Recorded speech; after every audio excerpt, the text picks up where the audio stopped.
C'est vrai qu'aujourd'hui, dans une paroisse, dans une communauté chrétienne, la responsabilité de l'annonce de l'Évangile n'est pas portée que par le curé ou le prêtre, mais elle est portée par l'ensemble des acteurs pastoraux, on pourrait le dire comme ça, ou l'ensemble de ceux et celles qui ont répondu à un appel au titre d'un charisme reçu, à collaborer dans un lieu à l'annonce de l'Évangile.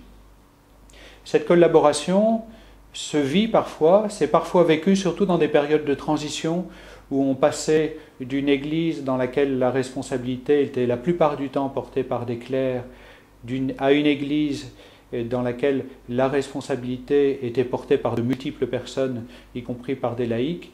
Il y a eu des périodes de tension, de conflits de pouvoir, ou de difficultés pour se répartir les responsabilités. Mais qui fait quoi? Est-ce que là tu n'es pas sur mon territoire?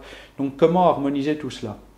Aujourd'hui, on découvre, et avec bonheur, qu'on est fatalement dans des logiques de conflit de pouvoir si ces hommes, ces femmes, ces ministres ordonnés, ces prêtres, ces diacres, ces laïcs, ces religieux et ces religieuses ne sont pas dans une sorte de vie de communauté, dans une sorte de vie fraternelle.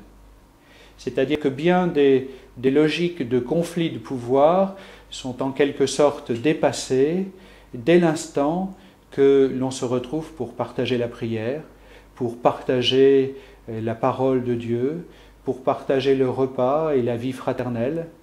Dès l'instant qu'on est comme les frères, en quelque sorte, bien des réalités qui peuvent devenir conflictuelles s'éclairent parce que ce qui anime cette vie commune, eh bien, c'est la charité.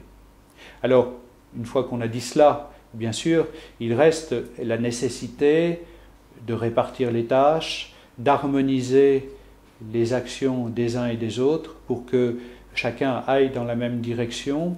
Alors ça, on pourrait dire que c'est la responsabilité propre dans une communauté chrétienne, cette responsabilité de communion, d'harmonisation des différents charismes ou des différents ministères, c'est la responsabilité propre du curé ou du pasteur pour un diocèse, de l'évêque. Sa responsabilité, c'est une responsabilité de présidence, ou on pourrait dire de chef d'orchestre, non pas d'homme orchestre.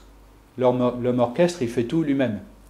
De chef d'orchestre, c'est-à-dire on a affaire à différents instruments, différents charismes, différentes personnalités, différentes compétences. Eh bien tout cela, il faut contribuer à le mettre au service d'une manifestation harmonieuse de l'annonce de l'Évangile. C'est vraiment un chef d'orchestre. Alors, est-ce que, pour tenir ce rôle d'harmonisation des charismes, le prêtre est toujours celui qui a les dons qu'il faut pour cela?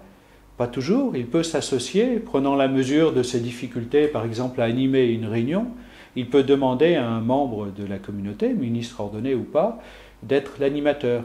Mais il aura toujours cette fonction de présidence, on pourrait dire, en tentant un tout petit peu de parler anglais, qu'il n'a pas forcément le leadership, si ce n'est pas lui qui anime la réunion, mais il a malgré tout toujours symboliquement le rôle de présidence par le headship. Donc c'est celui en quelque sorte qui représente le Christ, qui agit in persona Christi capitis, c'est-à-dire en représentant le Christ tête dans ce corps du Christ qu'est l'Église. En quelque sorte, le prêtre est la tête, non pas parce que c'est le plus intelligent, ce n'est pas toujours le cas, mais simplement parce qu'il a cette responsabilité au titre de l'ordination qu'il a reçue.